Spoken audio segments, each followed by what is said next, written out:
প্রিয় বন্ধুরা, easy English লার্নিংয়ের আরেকটি পর্বে আপনাদের স্বাগত জানাচ্ছি।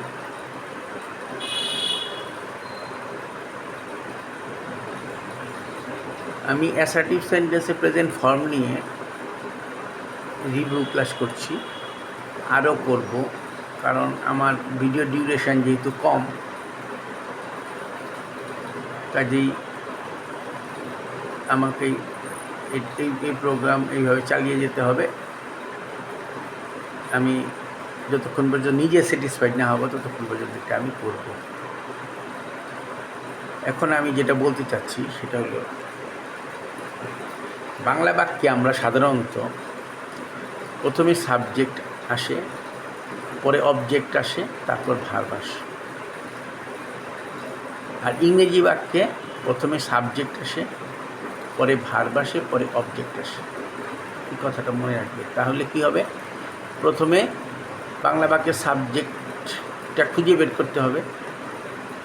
ইংরেজি ট্রান্সফর্ম করার সময়, ইংলিশ সেন্টেন্সটা ফরম্যাট করার সময়, তারপর ওই বাংলা বাক্যের ভার্বটা খুঁজে বের করতে হবে, তারপর অবজেক্টটা খুঁজে বের করতে হবে, অন্যান্য অতিরিক্তগুলো তারপর আসবে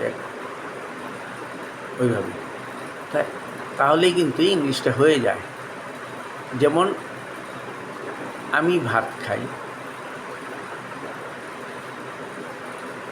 এখানে ক্রিয়া কোনটা? ক্রিয়া হচ্ছে গিয়া যেটা করা, যাওয়া, হওয়া, খাওয়া, এগুলি বোঝায়, অ্যাকশান ধর্মী, সেটাকে ক্রিয়া বলে, তাই না? বা ভার্ব বলে ইংরেজিতে। তাহলে এখানে খাওয়াটা হইল ক্রিয়া। ক্রিয়া যে সম্পন্ন করে সে হইল সাবজেক্ট। কে খায়? আমি খাই। আর ক্রিয়া কি কাজটা সম্পন্ন করে? কি খায়? ভাত খায়। ভাতটা হইল অবজেক্ট। তাহলে তো আশা করি ক্লিয়ার হয়েছে। তাইলে আমরা বাংলা বাক্যে দেখেন, তাহলে আমি ভাত খাই, দেখেন ভাতটা যেহেতু অবজেক্ট, দেখেন প্রথমে সাবজেক্ট আসলো, পরে অবজেক্ট আসলো, আর খায় ক্রিয়াটা কিন্তু সর্বশেষে গেল। কিন্তু ইংরেজি বাক্যে কী হবে? প্রথমে সাবজেক্ট আসবে, পরে ভার্ব আসবে, তারপর অবজেক্ট আসবে। প্রথমে সাবজেক্ট মানে এখানে আমি, আর ভার্ব মানে এখানে খায়, আর অবজেক্ট মানে ভাত। তাহলে আমি খাই ভাত হবে ইংরেজি সেন্টেন্সের ফর্মেশন। তাহলে আমি খাই ভাত। তাইলে এখানে দেখেন, যেহেতু ক্রিয়াটা হুবহু আছে, আমি এটা এর আগেও বলেছি, বাংলা বাক্যে ক্রিয়াটা অবিকৃতভাবে আছে, যেহেতু প্রেজেন্ট ফর্মের অবিকৃতভাবে, ইংরেজি বাক্যেও সেটা অবিকৃতভাবেই বসবে। খাই ইংরেজি ইট, তাহলে আমি আই, তারপর খায় ইট, আর ভাত হচ্ছে রাইস। এটার ব্যতিক্রমটা হচ্ছে থার্ড পারসন সিঙ্গুলার নাম্বার হলে ইটস হবে। সে ভাত খায় হইলে সে খায় ভাত, হি ইটস রাইস। আমি একটা কথা দুইবার বলবো না, একটু খেয়াল করবেন প্লিজ। কারণ একবার বলেছি যে বাংলা বাক্যে এইভাবে ফরম্যাট হয়, সাবজেক্ট অবজেক্ট ভার্ব, আর ইংরেজি বাক্যে সাবজেক্ট ভার্ব অবজেক্ট। আর সাবজেক্ট কাকে বলে, ভার্ব কাকে বলে, অবজেক্ট বলে, সেটাও বলেছি। কাজে দ্বিতীয়বার আর এটা বলতে চাচ্ছি না। এখন আবার সব ভার্বের কিন্তু অবজেক্ট হয় না, এটা আমি পরবর্তীতে বলবো। এখন এই ফরমেশন অনুযায়ী আমরা সবসময় করব।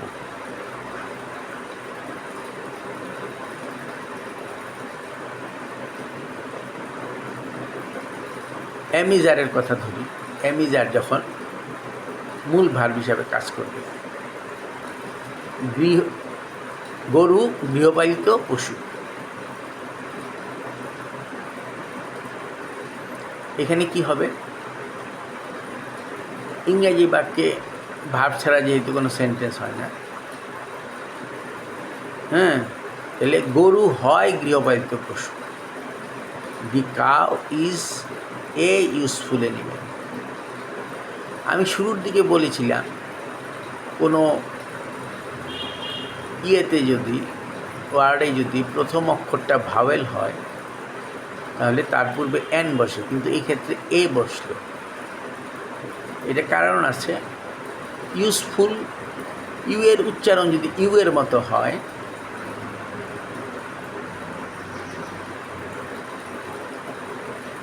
তাইলে তার আগে এন না বসে এ বসে, ইউটা যদিও ভাওয়েল, এই জন্য এখানে এ বসলো। যাই হোক, আমার ফরমেশানগুলো দেখেন, এর আগে যে ফরমেশানগুলো বলেছি সেই ফরমেশান দিয়ে অনেক সেন্টেন্স তৈরি করা যায়।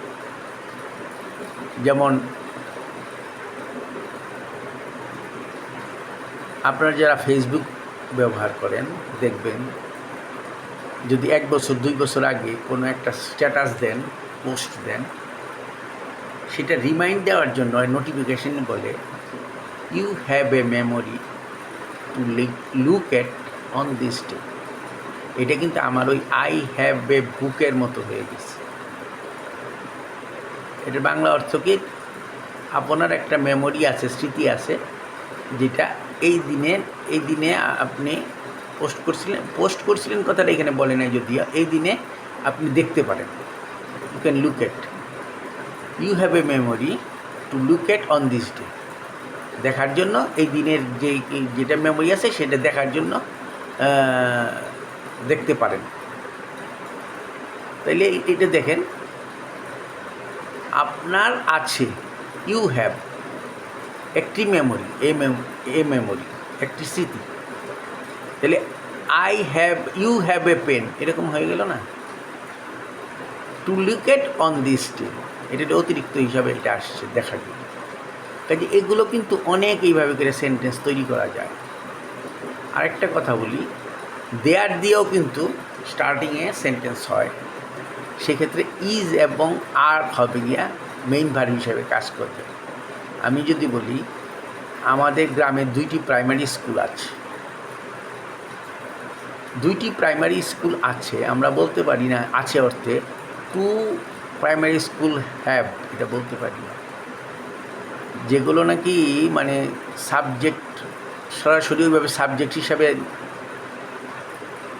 নেই, সেগুলির দেয়ার দিয়ে শুরু করতে হয়।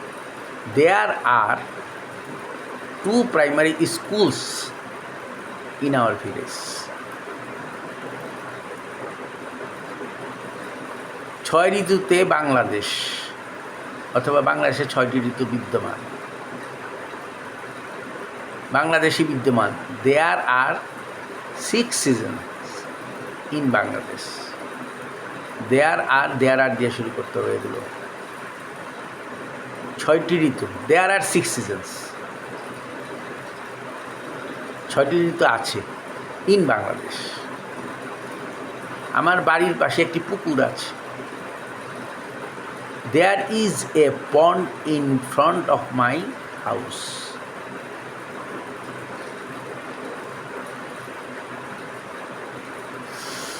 একটি পুকুর আছে, আমরা যেহেতু বলতে পারি না এ পুকুর হ্যাজ, এটা বলা যায় না। দেয়ার ইজ এ পন্ড, প্রতিটা ক্ষেত্রে এরকম।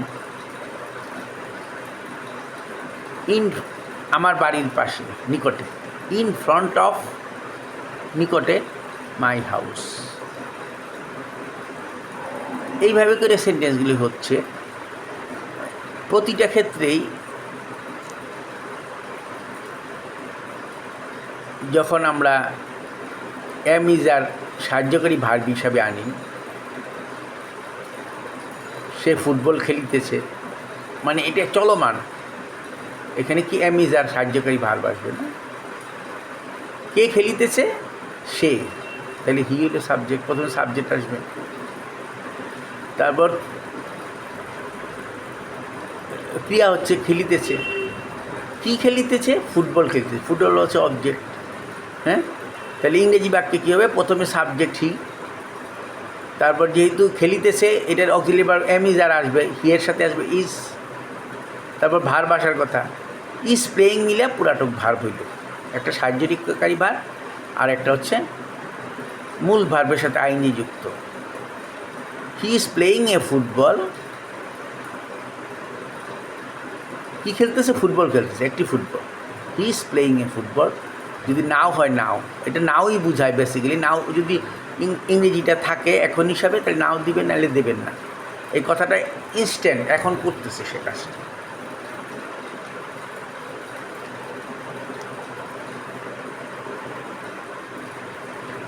প্রতিটা ক্ষেত্রে এরকম হ্যাজ হ্যাভ দিলেও এটা হবে, পাস্ট পার্টিসিপল আসবে, বলছি আগেই। তারপর এটা হ্যাজ বিন, হ্যাভ বিন, এগুলি নিয়ে আলোচনা হয়েছে, এগুলি আর নাই বা আলোচনা করলাম। এখন আমি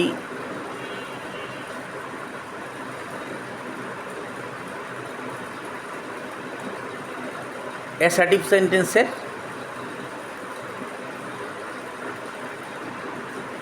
পাস্ট ফর্মের কিছুটা অগ্রসর হয়েছিলাম, পরবর্তী রিভিউতে না হয় বলে বলবো, নতুন আরেকটা অংশতে চলে যাই। এটাও হয়তো বলেছিলাম, যেমন এম ইজ আর হচ্ছে গিয়া